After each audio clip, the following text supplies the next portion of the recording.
By the way, this coming week marks the 46th year since the extreme court made up out of thin air an excuse to virtually give unrestricted rights to ending the life of an unborn child in its mother's womb in a savage procedure called abortion.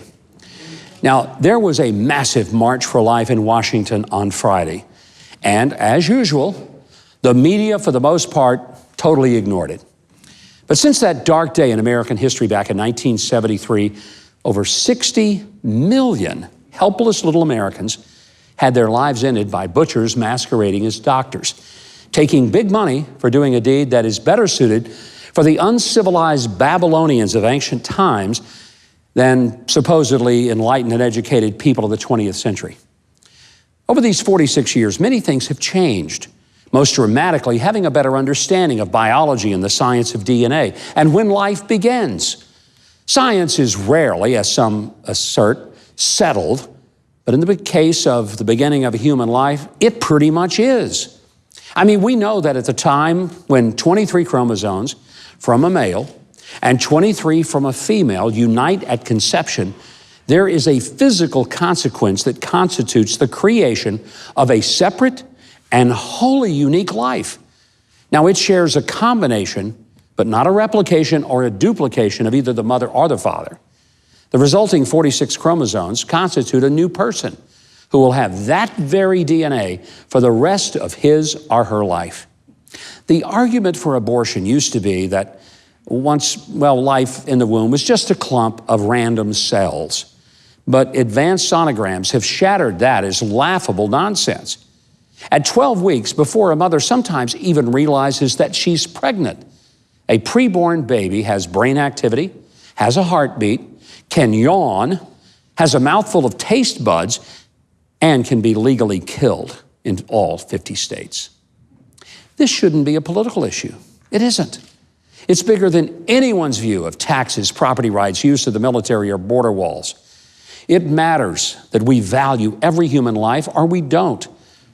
If there is such a thing as a life that doesn't have intrinsic worth and value, or if some lives just aren't as valuable as others because of arbitrary standards, then we're re-entering the logic of slavery in which we deemed that one person could actually own another person, even determining whether one lived or died.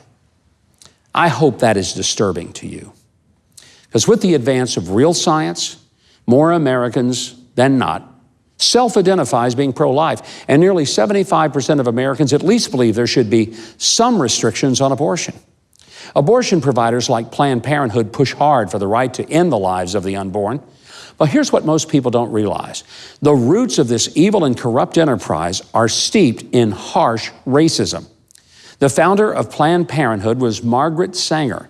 She was an advocate for eugenics, the notion that birth should be the result of very careful breeding of only the finest, and let me add, only the whitest of human beings.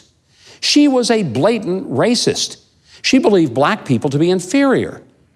Many of her efforts to stem pregnancy and birth were focused on the black community.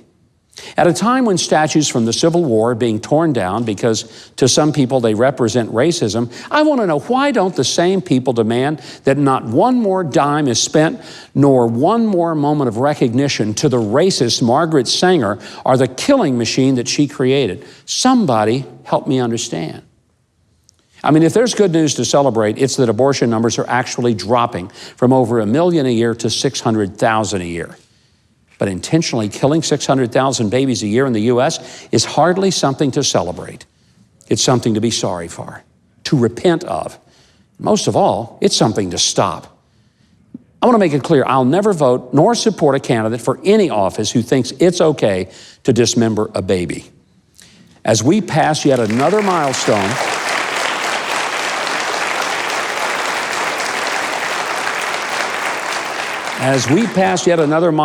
this time of 46 years since the court ruling, we should pray, speak out, and work to make this the last year that we tolerate such madness. We should never think that any person is disposable or expendable or worthless, because they're not.